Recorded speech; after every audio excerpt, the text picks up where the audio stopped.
Bienvenue, bonsoir à tous et à toutes. Je vais commencer pour qu'on respecte le timing et les personnes nous rejoindront en cours de route. Merci de nous avoir rejoints pour ce webinaire. Ensemble, pendant 1h15, nous allons discuter des risques et des vulnérabilités liées à l'énergie nucléaire. Donc, le nucléaire, il a été un sujet d'actualité ces derniers jours car, comme vous le savez peut-être, le 26 avril marque les 40 ans d'un anniversaire assez tragique, celui de la catastrophe de Tchernobyl. Afin de comprendre ensemble quels sont les enjeux et les impacts de cette catastrophe encore même aujourd'hui, et plus largement quels sont les enjeux et les risques autour de l'énergie nucléaire, les équipes de Greenpeace Luxembourg ont souhaité vous convier à ce webinaire ce soir et merci encore pour votre présence. Je m'appelle Altine Aïbi-Daubal, je travaille à Greenpeace Luxembourg comme chargée de campagne et je serai la modératrice de ce webinaire. Et nous avons la chance d'accueillir à nos côtés trois invités que je vais présenter rapidement dans quelques instants. Mais avant de les introduire, je vais vous décrire un petit peu le programme de ce soir. Donc pour commencer, nos invités auront la parole chacun leur tour pendant une quarantaine de minutes pour vous présenter leur expertise et leur expérience de terrain à Tchernobyl, mais aussi ici au Luxembourg. Et ensuite, dans une deuxième partie, vous aurez la possibilité d'échanger avec elles et eux en posant toutes vos questions. Donc, pour poser vos questions, normalement, en bas de votre fenêtre de Zoom, vous avez un petit onglet Q et R dans lequel vous pouvez écrire pour poser vos questions. Et suivant le temps, à la fin du webinaire, on pourra laisser la parole à certains et certaines d'entre vous si vous voulez poser vos questions de vive voix. Ce webinaire, il est enregistré, mais les caméras et les sons des participants sont actuellement éteints. Parmi nos invités se trouve Pauline Boyer. Bonsoir Pauline. Pauline, elle est ingénieure en industrie chimique de formation. Elle travaille comme chargée de campagne nucléaire à Greenpeace France. Et elle est aussi conseillère en radioprotection pour Greenpeace International. Pauline, elle a été à deux reprises sur le terrain, en 2024 et en 2025 à Tchernobyl, et s'est aussi rendue à Zaporizhzhia. À ses côtés se trouve Meris Zerovic, échevin de la ville d'Esch-sur-Alzette et député à la Chambre des députés du parti Die Grenk. En tant qu'échevin, il fait partie de l'Alliance des communes contre l'énergie nucléaire et on aura l'occasion de revenir sur qu'est-ce que c'est cette alliance et quelles sont leurs actions ici au Luxembourg. Et notre troisième invité est Roger Spouch. Désolée, Roger, tu me corrigeras tout à l'heure. Si vous êtes intéressé sur les questions du nucléaire, vous avez déjà sûrement croisé sa route. Roger, il est chargé de campagne nucléaire à Greenpeace France et Greenpeace Luxembourg. C'est un des cofondateurs de Greenpeace Luxembourg et il s'est également rendu à deux reprises à Tchernobyl. Je vais laisser la parole à Roger. Roger, tu t'es rendu à Tchernobyl dans les années 90. Est-ce que tu pourrais nous expliquer un petit peu quelle est ton expérience sur le terrain et un peu le contexte de ce qui s'est passé à Tchernobyl? Oui. Voilà, bonjour à toutes et à tous. Christophe, tu peux éventuellement déjà lancer la présentation que je vais faire. Donc, une première partie, la présentation que je vais parler ce soir. Donc, tu peux prendre la première ou deuxième slide. Voilà, on commence avec ça là. Je vais revenir brièvement sur l'anniversaire de Tchernobyl. Vous avez sûrement entendu et lu beaucoup ces derniers jours sur l'accident. Donc, j'aimerais bien situer encore une fois l'accident et parler brièvement aussi de mon expérience. Donc, la première fois que j'étais à Tchernobyl, c'était en 92, donc 6 ans après l'accident nucléaire. C'était une expérience très spéciale parce que on était une petite délégation de membres de Greenpeace et de journalistes qui sont rendus à Tchernobyl, après la chute du mur de Berlin. Donc, et on était parmi les premières organisations indépendantes qui sont rendues là-bas. Et comme j'ai dit, c'est une expérience très spéciale à l'époque. Prochaine slide. Voilà, brièvement, encore une fois, pour situer. Donc, Tchernobyl, là, vous voyez là en vert la carte de l'Ukraine, où se trouve la centrale nucléaire de Tchernobyl. Tchernobyl, aujourd'hui, on dit Tchernobyl. Tchernobyl, plus... Tchernobyl, c'est une ville en Ukraine. Tchernobyl, c'était effectivement le nom russe, mais en ukrainien, on dit Tchernobyl. Donc, voilà, c'est comme, comment on la nomme aujourd'hui. C'est une centrale nucléaire avec quatre réacteurs qui ont été construits à partir des années 1970, et c'était des réacteurs de type VVAR, donc des types russes. Tchernobyl est devenu le symbole de la plus grande catastrophe nucléaire le 26 avril en 86. Et cet accident, on va le voir un peu plus tard hein, aussi sur un autre slide ou vidéo, a eu des conséquences pour une très grande partie de l'Europe. Voilà, brièvement, la radiation, donc qu'est-ce qui a échappé lors de l'accident? C'est 23 radionucléides différents qui ont été libérés suite à l'explosion et les incendies qui ont suivi.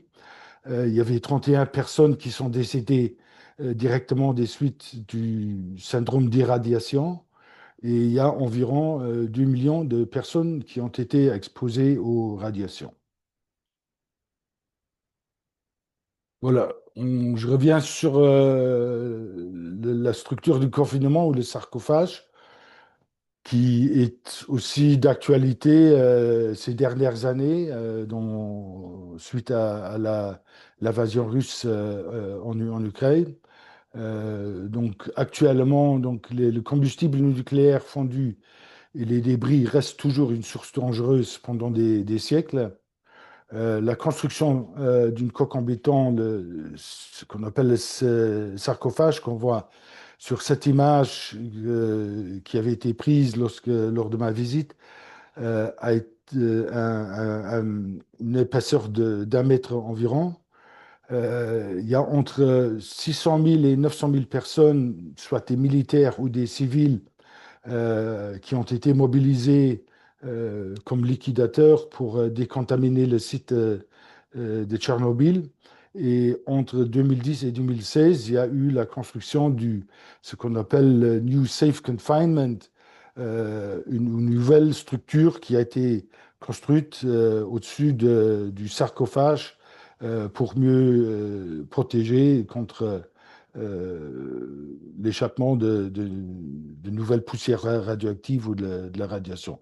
Donc le coût de construction de cette nouvelle structure qu'on va avoir sur d'autres slides a été de 2,1 milliards d'euros.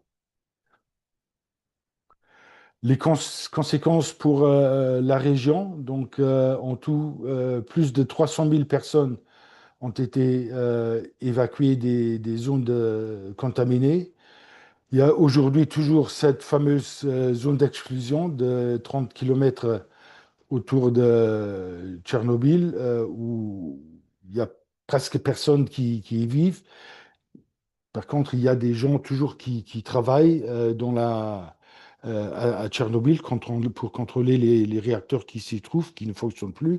Il faut toujours maîtriser la situation. Il faut refroidir le combustible qui se trouve dans les réacteurs 1, 2, 3 qui sont à Tchernobyl. Il y avait 50 000 habitants de la ville nucléaire de Pripyat qui étaient à 3 ou 4 kilomètres des réacteurs qui ont été évacués le 27 avril 86, donc une journée après l'accident. Et les autorités, ils ont construit une nouvelle ville qui s'appelle Slavutich, et cette ville a été construite entre 1986 et 87, qui se trouve maintenant en dehors de la zone contaminée. Donc, dans cette ville ou à Pripyat, il y avait environ 50 000 habitants, surtout des personnes qui travaillaient, ou les familles des personnes qui travaillaient dans la centrale nucléaire et dans toute la zone. Et donc, toutes ces personnes ont été évacués vers Slavoutich, la nouvelle ville. Les causes, les responsabilités et les conséquences de l'accident. Sur la photo, vous voyez aussi une image que j'avais prise en 1992. Donc, ça, c'était de la salle de contrôle du réacteur numéro un qui fonctionnait à l'époque lors de ma visite.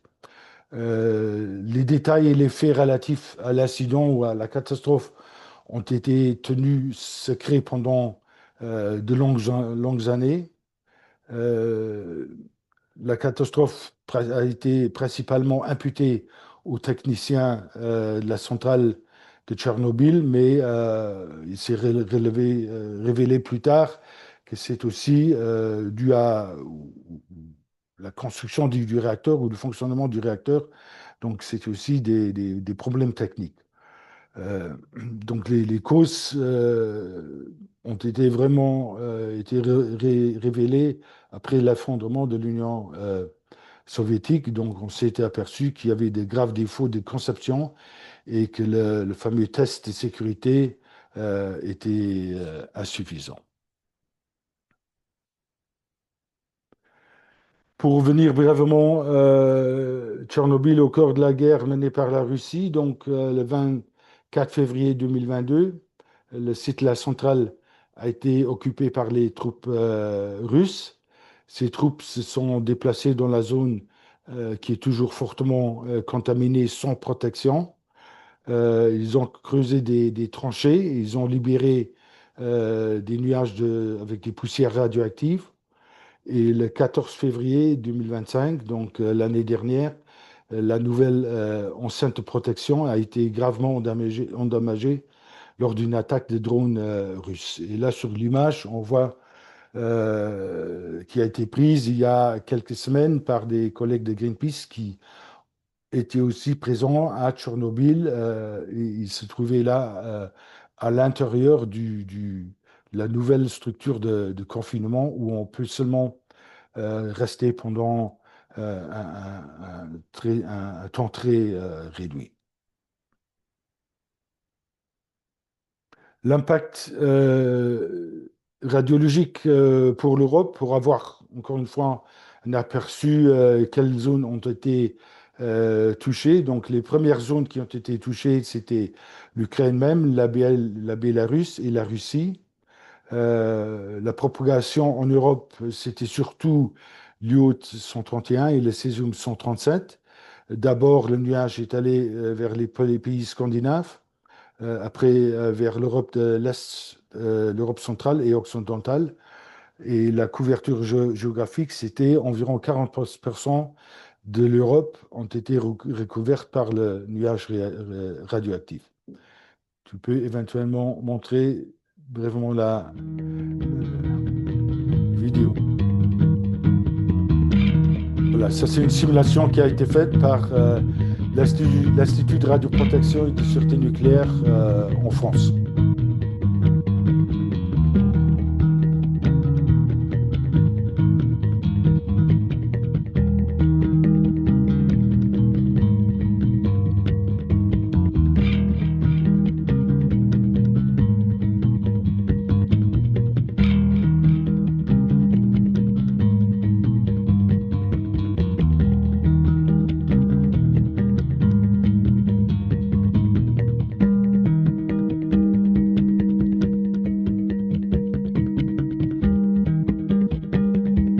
En bas, vous voyez les dates qui défilent, 5 mai, 6 mai.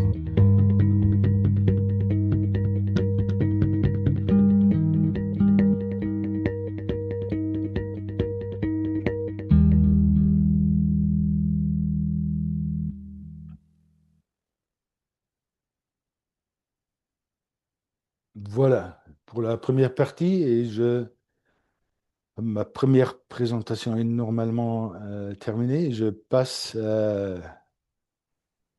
Merci beaucoup, la parole à Rolly. Pauline. Merci beaucoup pour nous redonner un peu de contexte. Ça nous permet de bien comprendre de quoi on parle quand on parle de Tchernobyl. Et Pauline, toi, tu y as été très récemment. Est-ce que tu peux nous expliquer quelle est la situation actuelle sur le terrain? Quelle a été ton expérience là-bas? Oui, bonjour à toutes et à tous. Alors, je vais partager ma présentation également.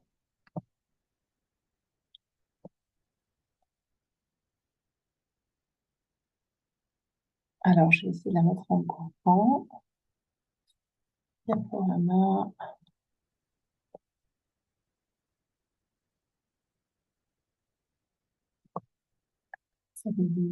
Voilà, c'est bon, vous voyez bien? On voit bien. Merci, Pauline. Parfait. Effectivement, je me suis rendue deux fois là, ces deux dernières années en Ukraine parce que Greenpeace, depuis le début de l'invasion globale de l'Ukraine par la Russie, travaille à différents niveaux dans le pays. On fait beaucoup de documentation de ce qui se passe sur les sites nucléaires notamment, des alertes, de l'investigation de crimes de guerre qui se déroulent sur les sites nucléaires. On a des projets d'aide à la résilience des populations et, euh, et une sensibilisation et une alerte face aux risques nucléaires, aux impacts sociaux de la guerre. Donc, peut-être pour resituer, donc là, quand en 2022, il y avait en Ukraine 4 centrales nucléaires qui étaient en fonctionnement, et donc tout au nord, le site de Tchernobyl, au-dessus de Kiev. Quand les troupes russes sont arrivées, Roger l'a dit, elles sont rentrées par la Biélorussie au niveau de la zone d'exclusion et donc sont restées à Tchernobyl plusieurs semaines. Et les troupes russes sont aussi venues de Crimée, de la Crimée occupée, et ont marché vers la centrale nucléaire de Zaporizhia pour l'occuper quelques jours seulement après le début de l'invasion de l'Ukraine. Et donc moi, je me suis rendue à Kiev, à Tchernobyl et dans la zone à côté très proche de la centrale de Zaporizhia. Donc ça, c'est une photo des troupes russes qui arrivent dans la zone d'exclusion. Et elles sont parties après avoir saccagé tout le laboratoire des scientifiques qui travaillent en permanence pour documenter la migration et la diffusion de la radioactivité dans la zone. Et la forêt aujourd'hui est minée avec donc des mines antipersonnelles, ce qui pose un problème énorme et qui est un danger énorme pour les pompiers notamment, pour aller éteindre les feux de forêt de Tchernobyl, qui sont un danger permanent pour la population alentour, puisqu'elles remettent en suspension les particules de radioactivité qui sont emprisonnées dans les arbres. L'équipe de Greenpeace qui était en Ukraine au moment de la frappe de drone de février 2025 s'est rendue sur place très rapidement, quelques heures après la frappe de drone sur l'arche de confinement. Donc là, c'est notre collègue Sean Burney avec des membres de Greenpeace Ukraine, puisqu'on a ouvert un bureau en Ukraine en septembre 2024 au vu de nos activités là-bas. Et Greenpeace vient de sortir ce rapport qui traite de l'impact et les conséquences de la frappe de drones russes sur l'arche de confinement de Tchernobyl, qui sont notamment la perte de la fonctionnalité protectrice de l'arche de confinement, qui a pour objectif de maintenir un taux d'humidité assez bas autour du sarcophage du réacteur accidenté pour que la corrosion soit ralentie, parce que c'est pas possible de le peindre et de l'entretenir, c'est très radioactif. Donc ça risque d'accélérer et d'augmenter les risques d'effondrement du sarcophage du réacteur, et donc ce qui pourrait entraîner un relargage de particules radioactives qui, là, ne seraient plus confinées aujourd'hui, étant donné la perte de confinement. Donc, Roger l'a déjà montré, on est juste là, l'équipe de Greenpeace est juste devant le sarcophage. Donc voilà. Ensuite, je vais passer à Zaporizhia, faire un petit focus dessus. Donc, le 4 mars, dans la nuit du 3 au 4 mars 2022, c'est ce qu'on voyait depuis nos écrans d'ordinateur. L'attaque la première attaque d'une centrale nucléaire civile par une force ennemie qui donc finit par prendre la centrale nucléaire.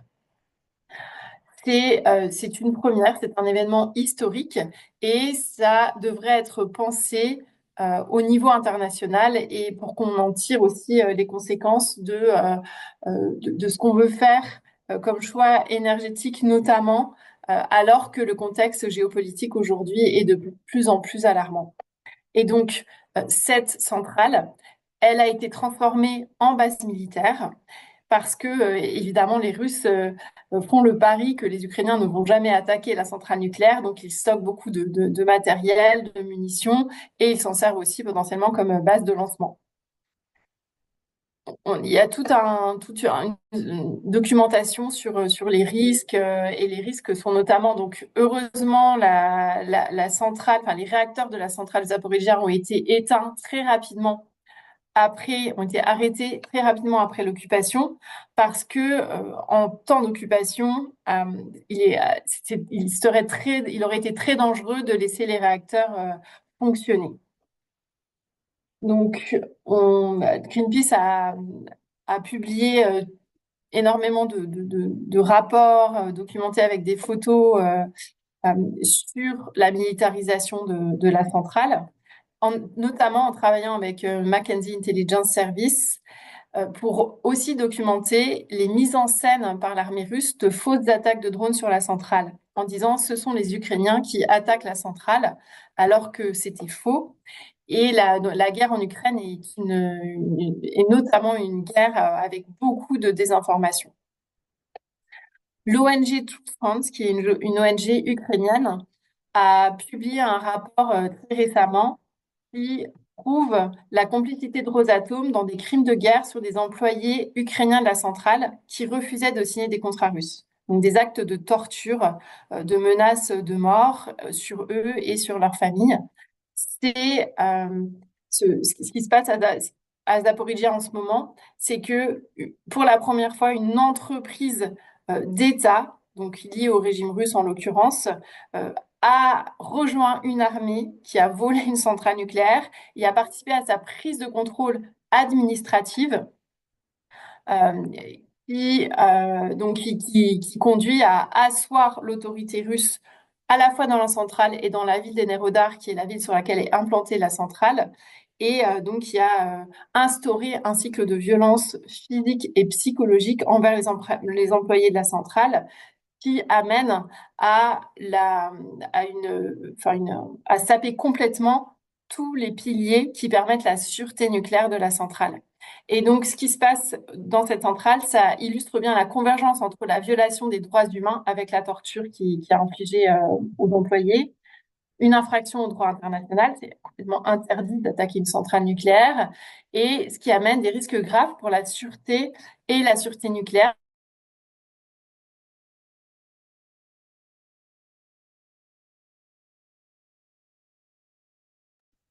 Alors, je crois qu'on a perdu Pauline quelques instants.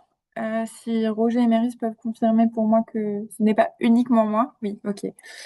On va laisser Pauline revenir tranquillement. Juste, j'en profite pour vous dire que la boîte à questions est ouverte. Donc, si vous avez vos questions, évidemment, les poser au moment venu, mais vous pouvez aussi les poser dès maintenant. Comme ça, vous êtes sûr de ne pas oublier.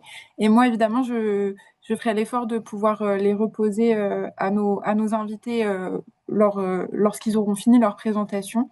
Je vois déjà que certains d'entre vous ont posé quelques questions et je me permets de le partager avec l'ensemble des participants. Alors, Pauline s'est déconnectée, je pense qu'elle va se reconnecter. Peut-être que Roger, en attendant la photo que vous avez prise devant le sarcophage, est-ce que tu sais comment les militants de Greenpeace ont pu se rendre là-bas? C'était une action qui nous a demandé beaucoup de préparation. Est-ce que toi, t'en sais peut-être plus? Je ne sais pas si tu faisais partie des équipes ou pas, mais ton expérience en tant que chargé de campagne nucléaire. Je peux brièvement revenir sur la première photo qui avait été prise en 1992 devant le sarcophage. Donc c'était, comme j'avais déjà dit avant, c'est une expérience très spéciale parce que, comme vous le savez, la radiation, on la voit pas, on la sent pas. Et donc, vous essayez, vous vous rapprochez à la maison, vous mettez votre four à une température très, très, très haute, très forte. Vous vous rapprochez de votre four, de la main de votre four, et vous pouvez sentir la chaleur. À un instant, à un moment, vous vous arrêtez. Par contre, avec la radiation, sauf si on a un compteur GGR, on peut mesurer la radiation. Mais si on n'a pas cet appareil de mesure, on ne la voit pas. On ne peut pas la sentir. Merci beaucoup, Roger. Je crois que Pauline est revenue parmi nous. Je vais la laisser repartager son écran et continuer. Euh, je ne sais plus exactement où est-ce que tu t'es stoppée, Pauline. Peut-être qu'en voyant ton diaporama, je pourrais t'aider. Est-ce que j'en étais ici? Tu étais au diaporama Oui, oui, tu étais là, de mon souvenir, effectivement. c'est Oui. ça, oui. Ok, super. Alors là, j'ai mis juste pour information, il y a des employés de la centrale nucléaire qui ont témoigné sur les violences qu'ils ont subies et c'est disponible en podcast. Bon, c'est pas facile à écouter, mais c'est important de regarder la réalité en face aussi. Et donc les conséquences de l'occupation de la centrale Zaporizhzhia, comme j'étais en train de le dire, c'est de se servir du matériel nucléaire en quelque sorte qui est déjà implanté sur le site dans le pays et de s'en servir pour agiter la menace nucléaire avec des risques incommensurables derrière en cas d'accident et voilà, en fait, ça participe à agiter la menace nucléaire. Et en plus de ça, les impacts de la guerre qui sont autres, comme par exemple la destruction du barrage de Kakhovka qui a eu lieu en 2023, qui est un barrage donc en amont du fleuve du Dniepr qui alimente le bassin de refroidissement de la centrale nucléaire. Ce barrage a été détruit par les Russes donc pendant la guerre, ce qui a eu donc comme conséquence évidemment une pollution de l'eau, des inondations, une pénurie d'eau potable, mais aussi d'augmenter le risque nucléaire puisque ça met en péril l'approvisionnement du bassin de refroidissement de la centrale alors qu'il faut en permanence de l'eau pour alimenter la centrale nucléaire si jamais elle revenait en fonctionnement. Et donc là, vous voyez, donc c'est 2 jours avant la destruction du barrage de Kakhovka. Donc vous voyez, tout ce noir, c'est de l'eau. Et 11 jours après la destruction, on voit que toute la zone est asséchée. Et au milieu, Zaporizhzhia NPP Cooling Pond, c'est le bassin de refroidissement qui doit être alimenté en eau pour que les pompes puissent prélever l'eau et la faire passer dans le circuit de refroidissement.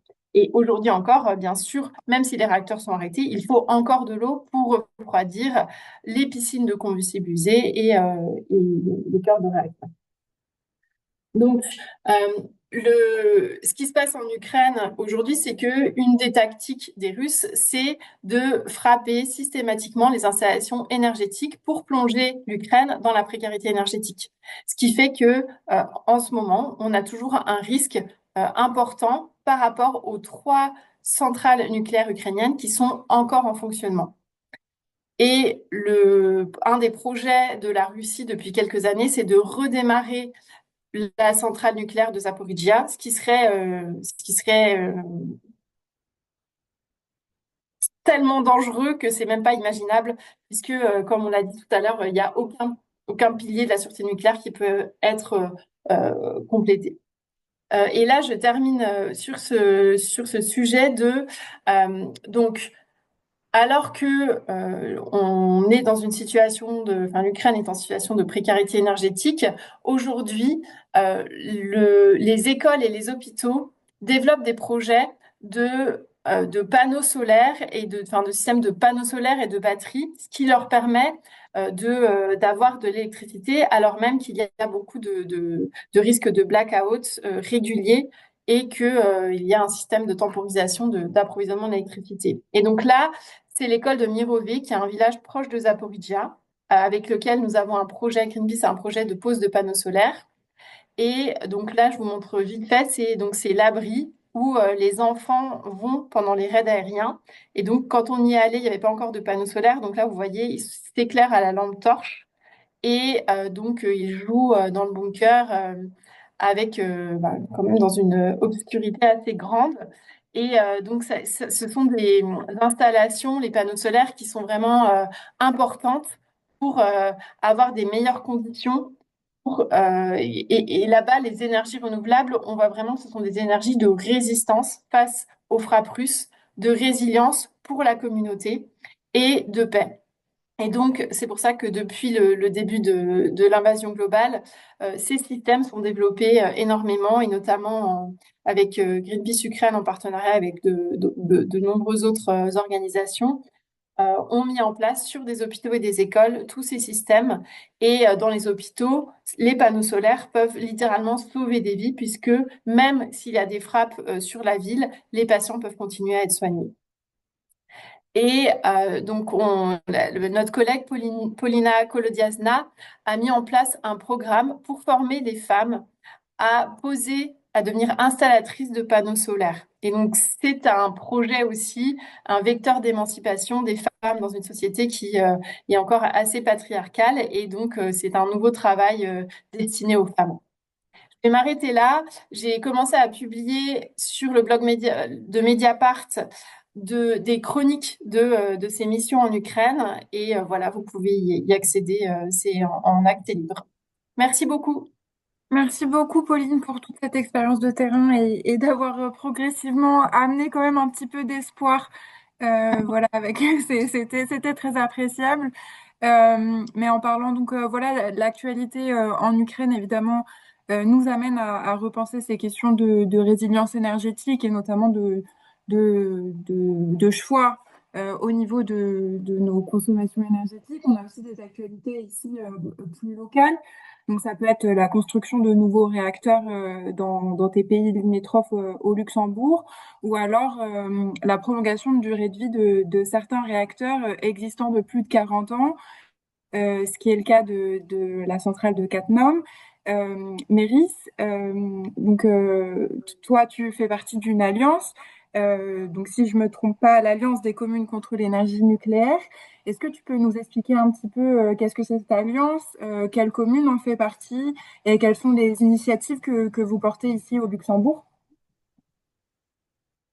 Oui, avec plaisir. Bonjour à toutes et à tous et merci beaucoup pour l'invitation et surtout aussi pour l'occasion de présenter l'Alliance des communes luxembourgeoises contre le nucléaire. Peut-être avant de commencer, j'aimerais quand même aussi remercier Pauline et Roger et Greenpeace en général pour votre engagement anti-nucléaire de longue date et surtout aussi pour le travail super important que vous faites sur le terrain qui nous permet un peu de faire le suivi d'une situation extrêmement préoccupante en Ukraine. Et donc, c'est vraiment important de continuer sur cette voie et on vous soutient dans vos démarches. En fait, je voudrais structurer mon intervention autour de trois idées assez simples. La première idée, c'est que pour nous, au Luxembourg, le nucléaire n'est pas une question abstraite. Donc, en fait, c'est les trois idées qui guident l'Alliance des communes contre le nucléaire. Donc, premièrement, ce n'est pas une question abstraite pour nous. Donc, on ne parle pas que des nucléaires en Ukraine et partout dans le monde, mais on parle, en fait, quand on parle du nucléaire au Luxembourg, on parle de Cattenom, de Tihange, de centrales qui sont situées tout près de nos communes luxembourgeoises, tout près de nos habitants, tout près de nos écoles, de nos maisons, de nos infrastructures. Et donc, en cas de problème, les conséquences ne s'arrêtent évidemment pas à la frontière. Et c'est pour cela que les communes luxembourgeoises ont toujours considéré qu'elles avaient leur mot à dire dans cette question, parce qu'elles veulent se substituer. C'est pas parce qu'elles se substituent aux États, mais parce qu'elles représentent les citoyennes et les citoyens qui seraient directement concernés par les risques.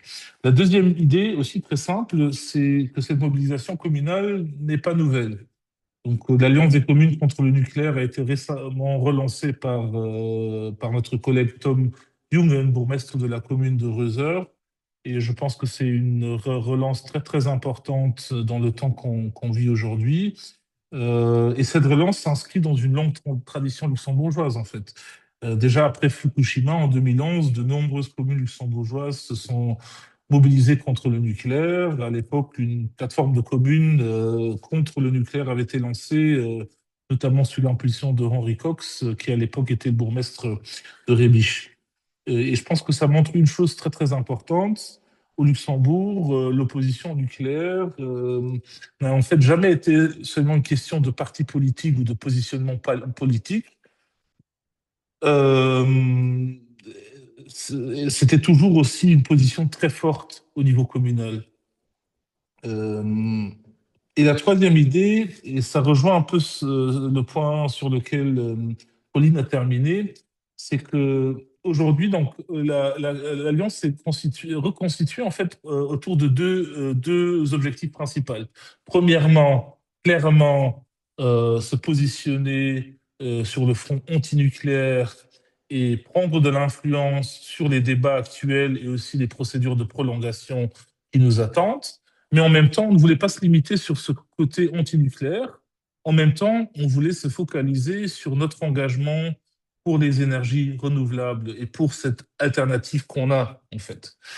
Et je pense que, donc, notamment le débat sur l'avenir de Cattenom et la question d'une éventuelle prolongation de son fonctionnement au-delà de 40 ans nous oblige aujourd'hui à nous positionner clairement.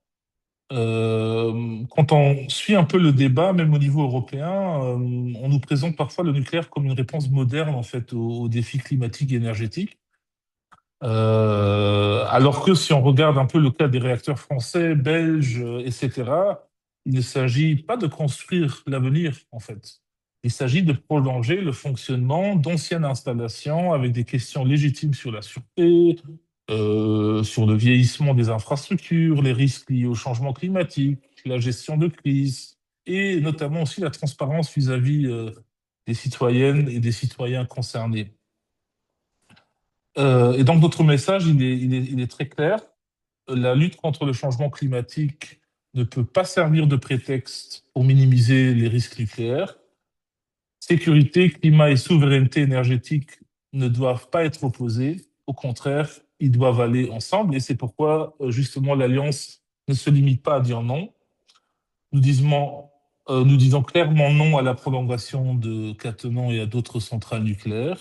Mais en même temps, nous disons aussi oui, un très grand oui à une voie alternative, l'efficacité énergétique, le solaire, l'éolien, les réseaux intelligents, la rénovation énergétique, les projets citoyens, les coopératives, la production locale et régionale d'énergie renouvelable.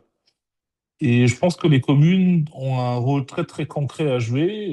Chaque toiture communale équipée de panneaux solaires, par exemple, chaque projet de rénovation énergétique, chaque réseau de chaleur renouvelable est une réponse très, très concrète, en fait, à la question nucléaire.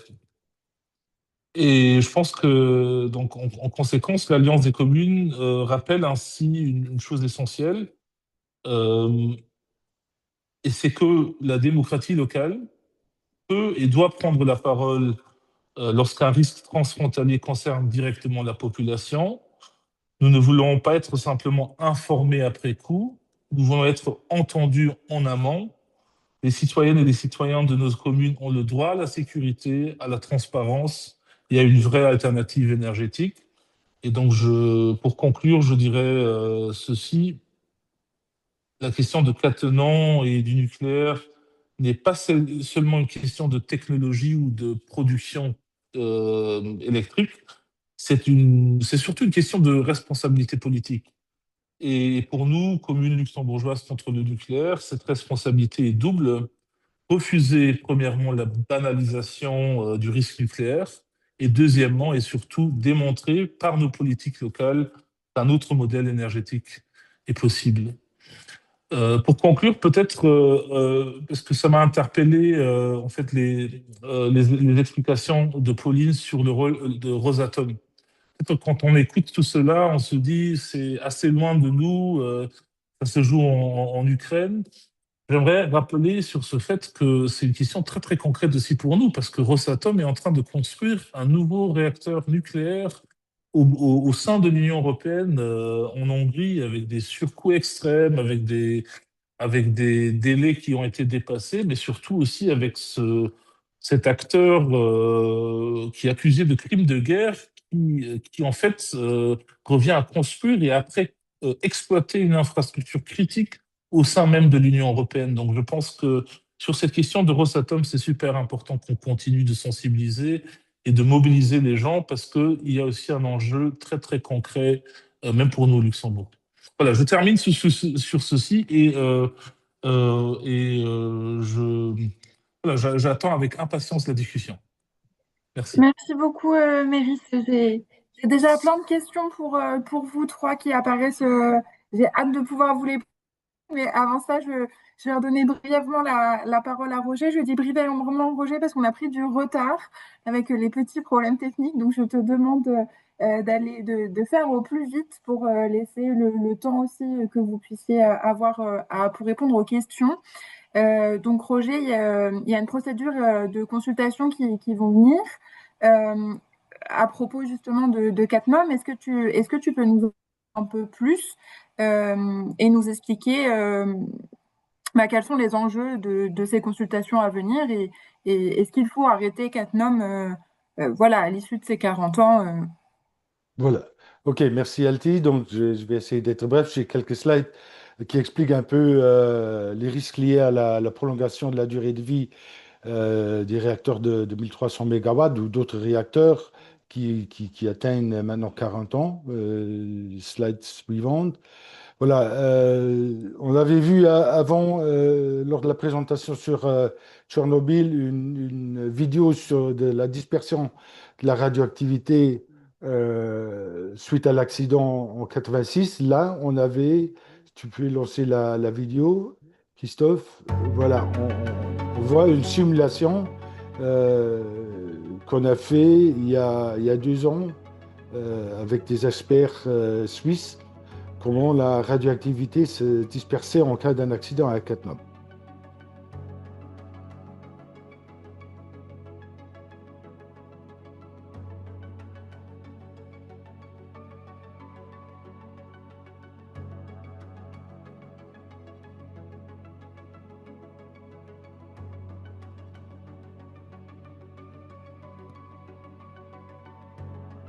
C'est une étude, comme je dis, qu'on a présentée il y a 2 ans, qui se trouve encore toujours sur le site de Greenpeace Luxembourg, où vous pouvez avoir accès pour tous les détails. Voilà, slide suivante. Donc, comme mentionné, EDF prévoit de prolonger la durée de vie des réacteurs de 1300 MW, donc aussi de celui de Cattenom. Et l'autorité de sûreté nucléaire, les régulateurs en France, a déjà indiqué en 2003 que les réacteurs français du type de celui de Cattenom ne seraient désormais plus autorisés à être construits aujourd'hui en raison de la faible sûreté. Il existe des déficits fondamentaux sur ces réacteurs par rapport aux exigences de sûreté qui sont la norme aujourd'hui. Et même si EDF ou certaines autorités disent qu'ils vont se rapprocher d'un niveau de sûreté des réacteurs modernes, ce n'est pas le cas et ça ne peut pas être le cas. Par exemple, les connaissances et les conclusions qui ont été tirées de l'accident de Fukushima ou de Tchernobyl n'ont pas été intégrées dans la conception des réacteurs comme celui de Cattenom. Slide suivante. Juste pour mentionner quelques déficits de sûreté ou de sécurité. Donc, d'un côté, il y a une redondance incomplète. Donc, il y a des systèmes de sûreté qui existent dans des réacteurs et je dis dans des centrales modernes, il y a certains systèmes qui existent 2 ou 3 fois pour être utilisés en cas d'un accident. Et dans des centrales comme celle de Cattenom, il y a seulement une redondance Ça veut dire en cas de problème, ça suffirait pas nécessairement de refroidir le réacteur. Aussi, la protection des centrales nucléaires contre les effets globaux liés à la nature, donc l'impact du changement climatique, où il y a eu, l'a vu les dernières années, où il y avait souvent des fortes chaleurs en été, où les fleuves, les rivières ont été chauffées, des réacteurs ont été mis à l'arrêt parce qu'ils n'ont soit pas eu assez d'eau pour refroidir les réacteurs ou parce que ils n'étaient pas autorisés à rajouter de l'eau chaude dans les rivières qui sont à côté des centrales nucléaires. Donc, dans les années à venir, le changement climatique va sûrement avoir encore un plus grand impact sur le fonctionnement des centrales nucléaires. Et d'autre côté, un dernier point, c'est la protection des centrales nucléaires contre les effets liés à comme on dit, à la civilisation, notamment les risques liés à des chutes d'avions. Donc les centrales en France sont seulement construites pour résister à des chutes de petits avions, mais pas de grands porteurs. Slide suivante. Euh, sur cette image, vous voyez, c'est une image que vous ne trouvez plus sur Google Maps, parce que sur Google Maps, toutes les images aériennes des centrales nucléaires sont floutées. Donc là, on voit le réacteur numéro un, le réacteur numéro 2, le bâtiment où est stocké le combustible usé, et là, l'enceinte de confinement. Et là, on voit clairement que, par exemple, le bâtiment du combustible, les réacteurs numéro 2 est complètement visible. Et aussi la présence des champs autour de la centrale permet également une trajectoire compatible avec un crash d'avion pour les deux réacteurs numéro un ou 2 qui se trouvent à la centrale de Cattenom. Un autre risque qui existe et qui a grandi les dernières années, c'est les risques liés à des attaques de drones. Donc, il y a déjà eu, il y a une dizaine d'années, il y a eu des survols de drones de presque tous les sites nucléaires en France. Les auteurs n'ont jamais été identifiés. L'année dernière et aussi début de cette année, il y a eu des survols de drones de certains pays en Europe, aussi d'une installation nucléaire en Belgique.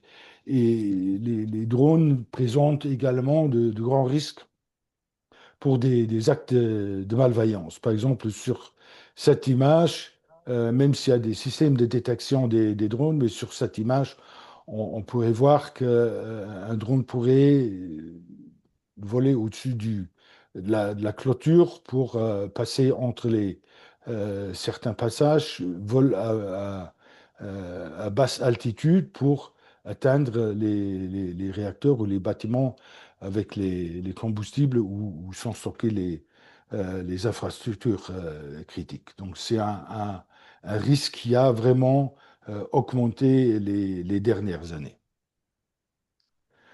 Voilà, processus de la prolongation de la durée de vie. Donc là, il faut se mobiliser maintenant dans les mois ou années à venir. Donc tout ce processus de consultation a déjà commencé. On est maintenant en 2026. Des premières études d'EDF et des autorités ont été faites pour présenter ce qu'ils veulent modifier pour prolonger la durée de vie. Fin 2006-2027, le réacteur numéro un de Cattenom va être mis à l'arrêt où ils vont faire des modifications.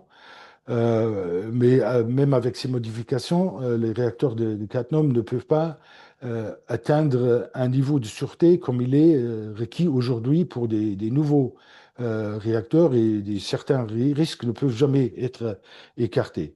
Et dans toute cette procédure, des documents vont être publiés, donc que le public, les pays voisins peuvent être consultés, où on demande aussi que le Luxembourg et les autres pays voisins, comme l'Allemagne ou les pays des Sarres, qu'eux s'impliquent fortement dans ce processus pour essayer ou pour s'opposer à une prolongation de la durée de vie de Cattenom. Donc, dans tout ce processus, on aura besoin de tous les responsables politiques et citoyens pour s'opposer à cette prolongation de ces réacteurs qui ont atteint l'âge pour lequel ils ont été conçus.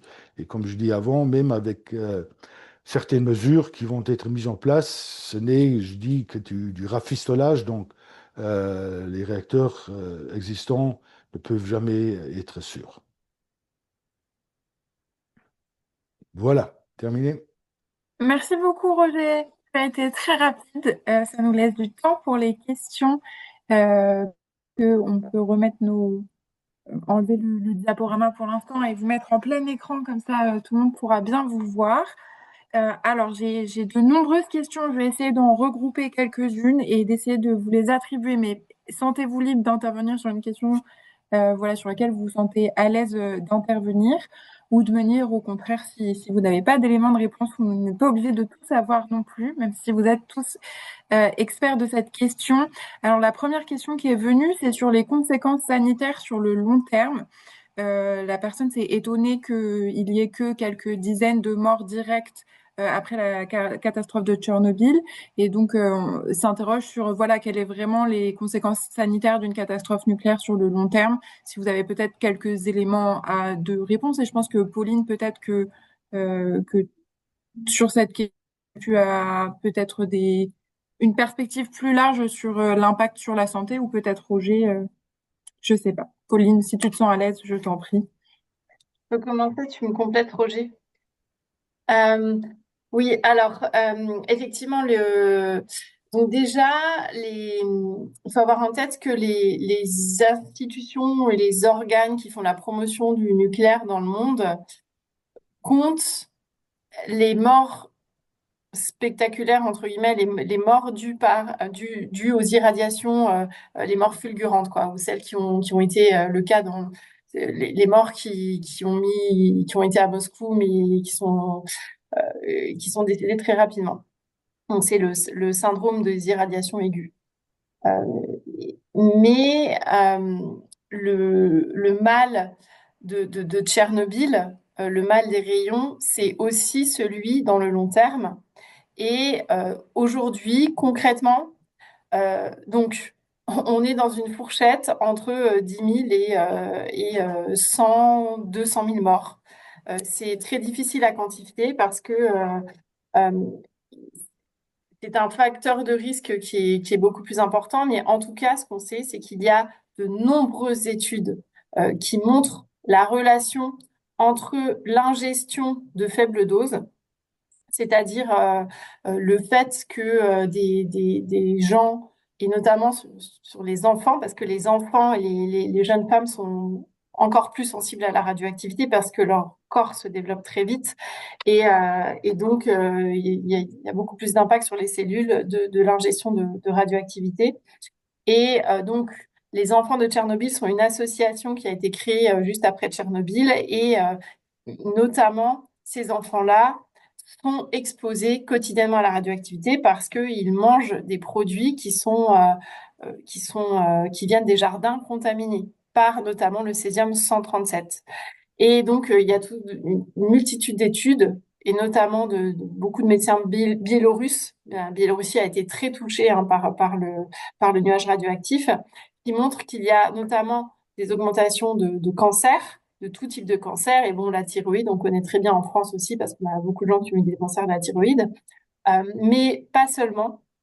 Il y a des maladies cardiaques, le césium reste dans le cœur et donc des infarctus, des infarctus qui sont beaucoup pour des personnes beaucoup plus jeunes que la normale, des maladies respiratoires, des avortements spontanés, des malformations des enfants, des retards mentaux, une mauvaise santé générale, enfin beaucoup plus importante, le taux de mauvaise santé chez les enfants est beaucoup plus importante, développement de cataractes. En fait, ça a des impacts sur le corps entier. Et ça a été une bataille, enfin c'est toujours une bataille parce que nombre d'études ne sont toujours pas reconnues.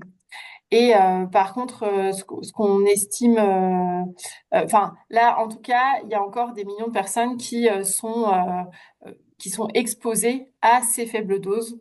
Et donc il y a une étude qui a été faite sur des travailleurs du nucléaire qui atteste effectivement qu'il n'y a pas de dose sans danger. Donc, même des faibles doses peuvent être dangereuses pour la santé.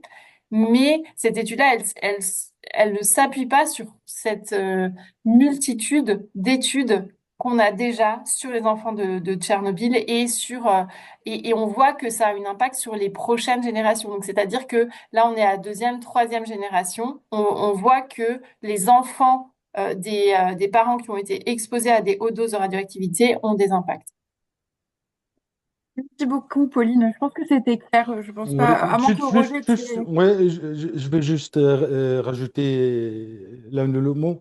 Pas sur les chiffres, nombres, parce que là, je crois que Pauline a tout expliqué, mais juste une expérience que j'ai fait lors de ma première visite en 92. On était aussi, à part de la visite de la centrale à Tchernobyl, on était aussi à Kiev. On a visité un hôpital où ont été on soignait les personnes qui ont été irradiées et qui étaient malades suite à l'accident de Tchernobyl. Et ça, c'était, je dirais, une expérience qui m'a vraiment marqué. Et c'est un peu, certains de vous, ils ont vu les images qui étaient dans les médias qu'on retrouve sur les réseaux, etc. Mais de vivre ça en présence, en personne, dans un tel hôpital où on voit les enfants qui sont malades, où on sait ou d'autres personnes, des adultes qui sont malades à cause de l'accident, et on sait déjà qu'ils ne sont pas bien, leur traitement n'est pas bien et qu'ils ne vont pas être guéris. Ça, c'était une expérience vraiment qui m'avait très, très marqué à l'époque. On voit l'impact direct d'un tel accident nucléaire. Merci, Pauline. Merci, Roger, pour ces réponses.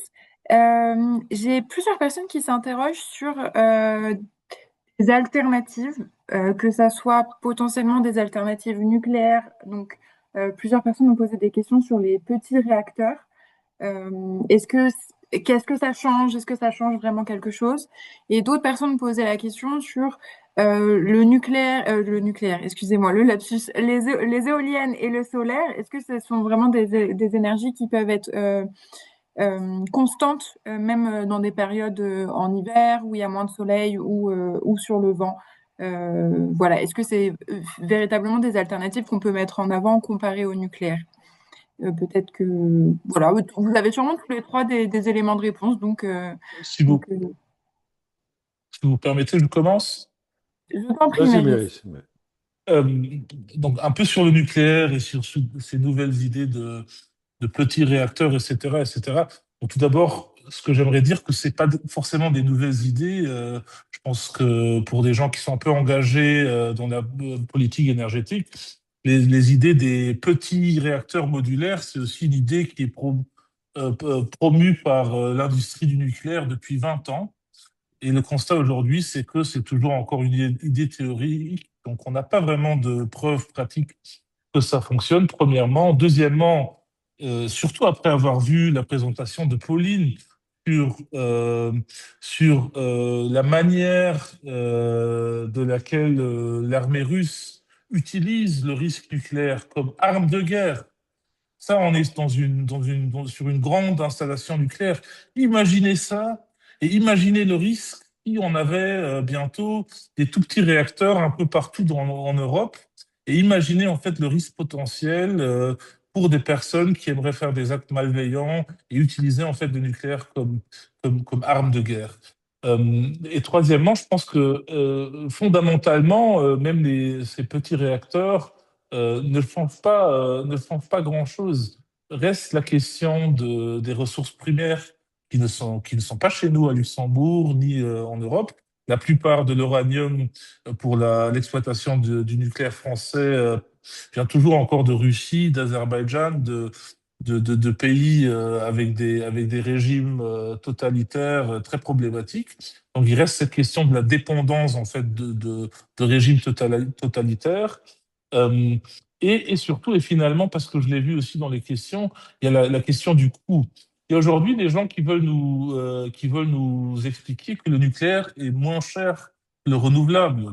C'est totalement, c'est très très loin de la réalité aujourd'hui. Le nucléaire, aujourd'hui, dans les pays où il est exploité, ne fonctionne juste parce qu'il est hautement subventionné par le contribuable. Tous les nouveaux projets de réacteurs nucléaires, que ce soit en Finlande, en Hongrie, en Grande-Bretagne, même en France, on constate des dépassements des coûts énormes à l'échelle, on parle de milliards et de milliards d'euros. Euh, et encore une fois, ces exploitations ne sont pas rentables tant qu'elles ne sont pas subventionnées par, par le contribuable. Pour les énergies renouvelables, le calcul est très différent. Et peut-être pour commencer, il faut se rendre compte que, en quelque sorte, on est en pleine transition de notre système énergétique. Donc, nos réseaux d'électricité sont en pleine transformation. Dans le monde des énergies fossiles et nucléaires, on avait quelques grands producteurs d'énergie, des grandes multinationales, des grandes entreprises d'État qui exploitaient une très, très grande partie de l'énergie fossile. Sur ce nouveau système qu'on est en train de construire, le système renouvelable, tout le monde d'entre nous devient producteur d'énergie.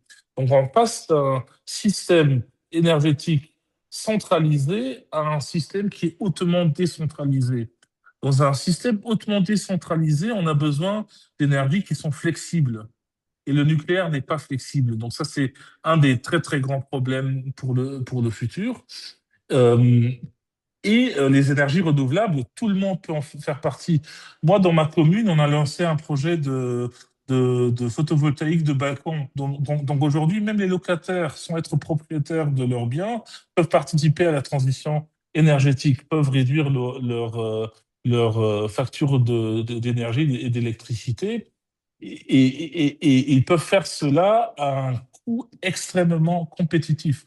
Aujourd'hui, l'énergie, l'électricité produite par l'éolien ou le solaire, euh, elle est moins chère que le nucléaire ou le fossile, mais d'un facteur, j'ai pas les chiffres en détail, mais elle est vraiment super compétitive, beaucoup moins chère en fait, surtout que le nucléaire, et c'est surtout une forme de production qui nous rend totalement indépendantes de facteurs externes. On n'a pas besoin d'importer des ressources premières de Russie ou je ne sais pas de où. On est nous-mêmes, on a notre destin dans nos propres mains. Et pour moi, c'est un facteur essentiel, en fait, qui explique, en fait, aussi cette priorité pour faire de plus en plus de nos renouvelables. Merci, Mérisse. Bah, Roger, tu veux peut-être Juste, ajouter oui, quelque chose? juste pour rajouter brièvement sur les petits réacteurs. Donc, il y a de tels projets qui existent sur le papier depuis des années.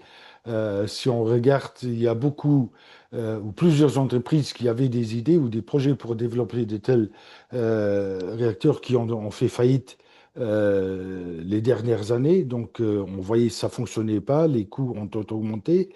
Et un des gros problèmes, c'est aussi ces réacteurs, les petits réacteurs, vont aussi produire des déchets nucléaires. Donc, ces déchets nucléaires doivent être stockés à long terme pendant des centaines, voire des milliers d'années, où on n'a toujours pas de solution sûre et avec une augmentation aussi de nombre de réacteurs ou de petits réacteurs, il y aura aussi le nombre de transports de matières nucléaires comme du plutonium qui est prévu d'être utilisé dans certains types de ces réacteurs vont être transportés un peu à travers toute la France, tout l'Europe, ce qui augmente les risques d'accidents de transport ou risques d'actes de malveillance. Voilà, donc ça, c'est des problèmes qui vont se rajouter. Merci Roger, merci Maris. Voilà, pour être totalement transparente, ça débat dans la boîte à questions sur est-ce que les énergies renouvelables sont vraiment compétitives ou pas, si on inclut les subventions, ou alors est-ce qu'on est totalement indépendant vu que certains composites des panneaux renouvelables viennent de l'étranger. Mais avant ça, j'ai d'autres questions. À moins que Pauline, tu veux réagir sur ce point spécifique? Peut-être sur ce point, oui. Je t'en Euh, prie, vas-y, Merci. apporte-nous des éléments de réponse. Je voudrais juste ajouter aussi le fait que même si on construit là des nouveaux réacteurs nucléaires, il faut à peu près 15 ans pour construire un réacteur nucléaire. Et on est là dans la décennie qui est cruciale face à l'urgence climatique. C'est-à-dire que d'ici à 2030, il faut avoir réduit massivement nos émissions de gaz à effet de serre. Donc, on n'a pas le temps d'attendre de construire des réacteurs nucléaires qui sont ultra compliqués, qui sont complètement inadaptés à un monde où l'eau, elle va se raréfier, etc. Donc, le timing n'est pas bon. Ça, c'est clair. Et donc, miser sur le nucléaire aujourd'hui, c'est être complètement déconnecté de l'urgence climatique à laquelle on fait face. Et pour faire face à l'urgence climatique, la première chose, c'est d'aller dans le débat de la sobriété. Si on n'entre pas, nous, pays riches, dans des modes de vie beaucoup plus sobres, en repensant toute notre manière de nous déplacer, notre manière de travailler, d'avoir nos loisirs, etc., dans un objectif aussi de justice sociale pour améliorer la vie de personnes qui sont aussi en précarité énergétique déjà aujourd'hui dans notre société. Euh, En fait, on n'y arrivera pas si on pense pas ça. Et ce débat-là, il est complètement occulté par le fait de dire, vous inquiétez pas, on va avoir du nucléaire, on fera comme aujourd'hui, sauf que ce sera de l'électricité verte. Et donc, que ce soit pour les nouveaux réacteurs en France, donc notre gouvernement veut construire 6 nouveaux réacteurs nucléaires EPR2. Le dernier qui a été construit de modèle EPR, donc, voilà, de DFC Flamanville, l'EPR de Flamanville a mis 17 ans à être démarré. On n'a pas le temps, en fait. Pas du tout. Et tout ce qui est SMR, c'est des choses qui ne sont pas prêtes technologiquement. Donc, en fait, il y a un moment, il faut arrêter de rêver et de se dire, on va avoir, enfin, rêver, pour moi, c'est un cauchemar, hein, mais de se dire, on va réussir à faire ces réacteurs, alors que l'urgence aujourd'hui, c'est de repenser nos modes de vie. Merci beaucoup, Pauline, pour ces précisions qui permettent toujours d'interconnecter les questions énergétiques avec les questions sociétales et en fait un système qu'il faut repenser dans son ensemble. Et si on ne prend qu'un facteur, ça ne fonctionne pas, on n'arrive pas à trouver de réponse complète. J'ai des questions sur des personnes qui sont inquiètes, qui ont écouté vos présentations et qui montent en disant que c'est des faits très graves et qui se posent la question de est-ce qu'une resensibilisation politique est déjà enclenchée au Luxembourg sur ces sujets-là. Donc, je pense que la présence de Méris a apporté un élément d'explication, mais peut-être une autre question qui penche dans ce sujet-là serait est-ce qu'un référendum a été demandé au Luxembourg concernant le nucléaire? Et si oui, quel a été le résultat? Donc peut-être Roger ou Méris, si vous voulez revenir peut-être sur l'importance justement de la consultation à venir et sur est-ce que peut-être Méris aussi, est-ce que tu penses que le gouvernement aujourd'hui est assez actif sur ce sujet-là ou est-ce que le gouvernement pourrait faire plus sur le sujet du nucléaire ici au Luxembourg? Voilà, est-ce qu'il faut... je vous en prie.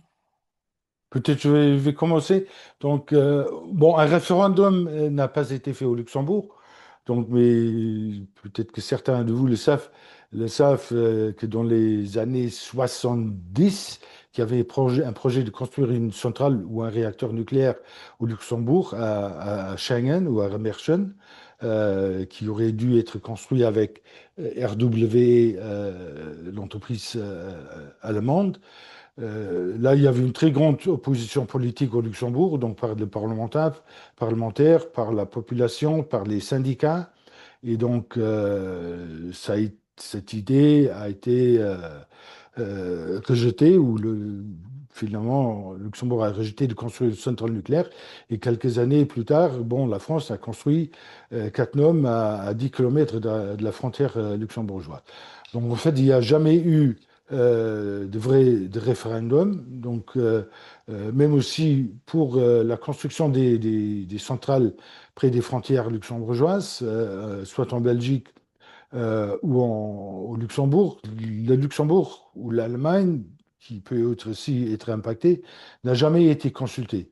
Et c'est ça, c'est un peu ce que nous, on demande aujourd'hui, comme il prévoit de prolonger la durée de vie, que le Luxembourg ou l'Allemagne, les pays voisins qui peuvent être impactés dans le cas d'un accident nucléaire grave, doivent être consultés et il faut avoir des études détaillées. Quel sera l'impact aussi potentiel sur la population?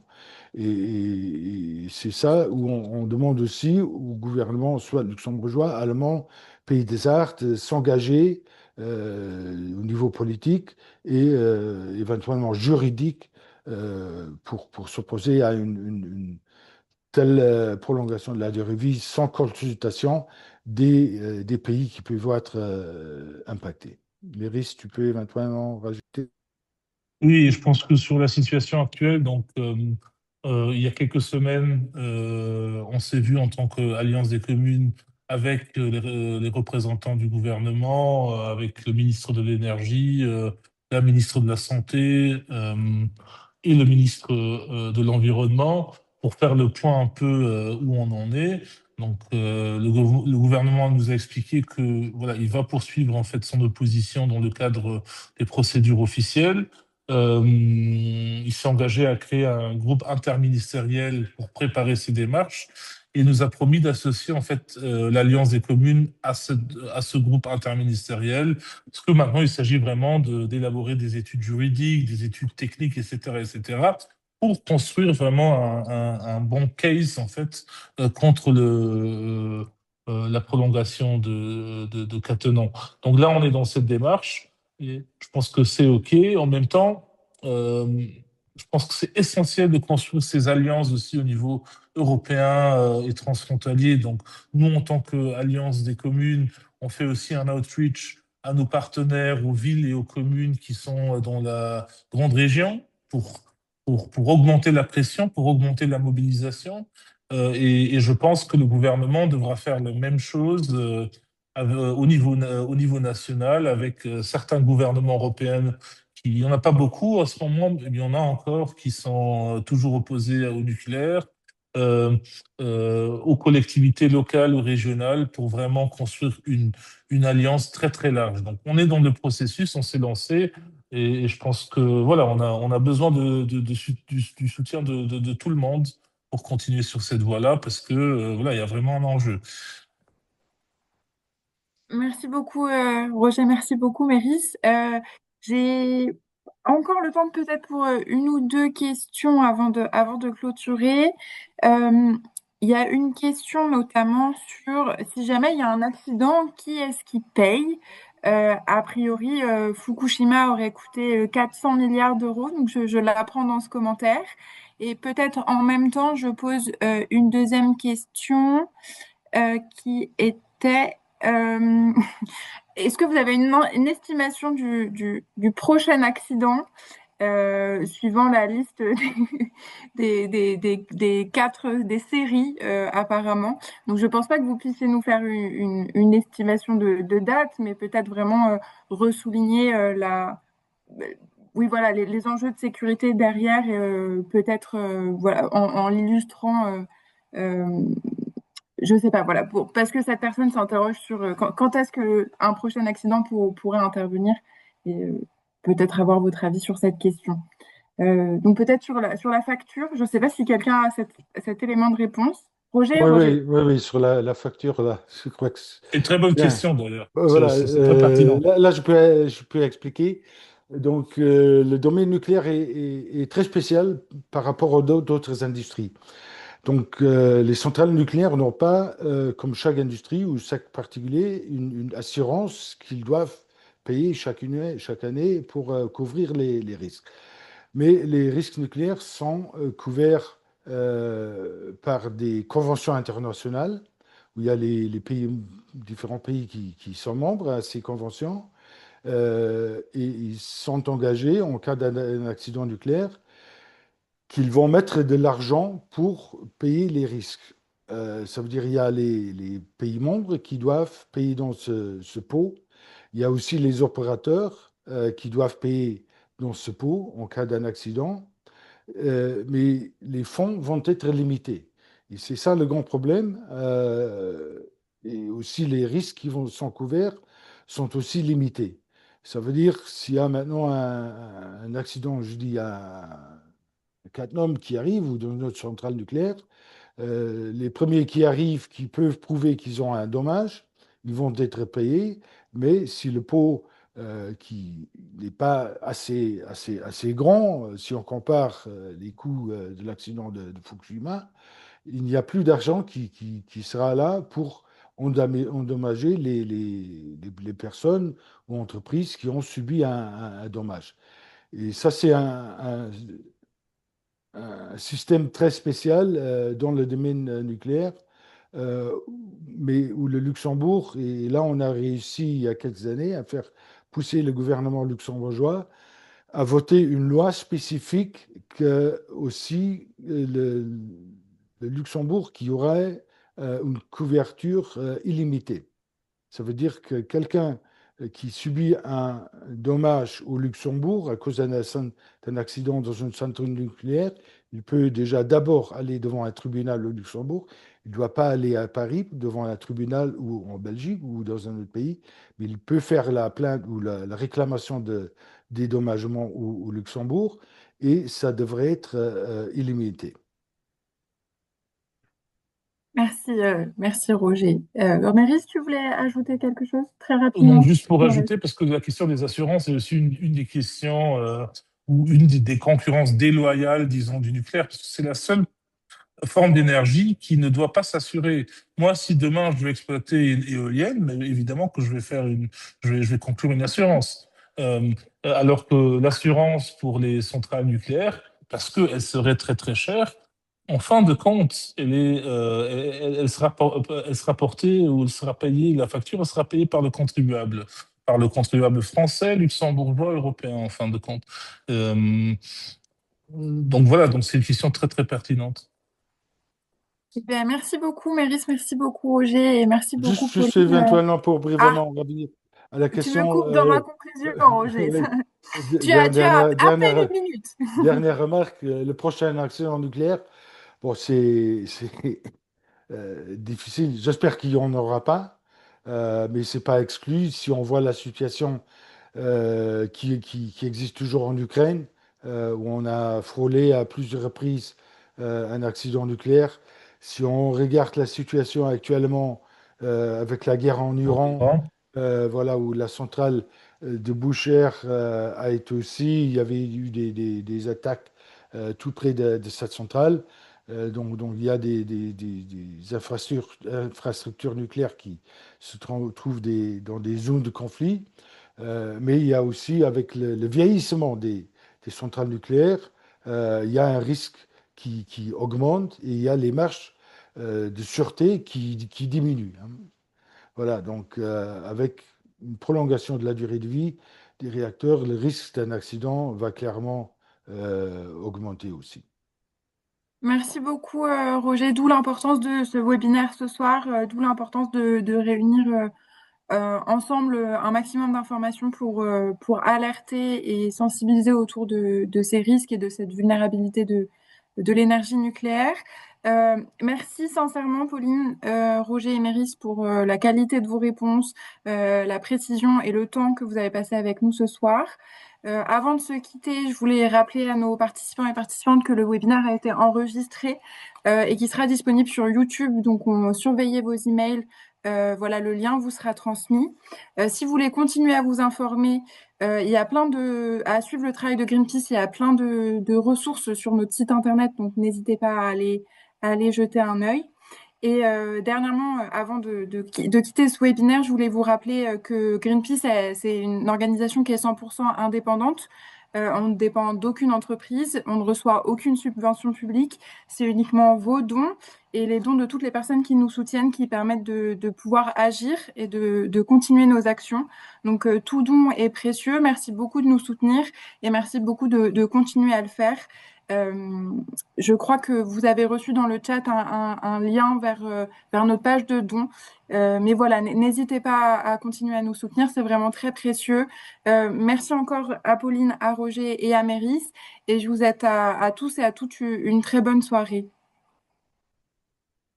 Merci, bonne Merci, soirée. bonne soirée. Merci.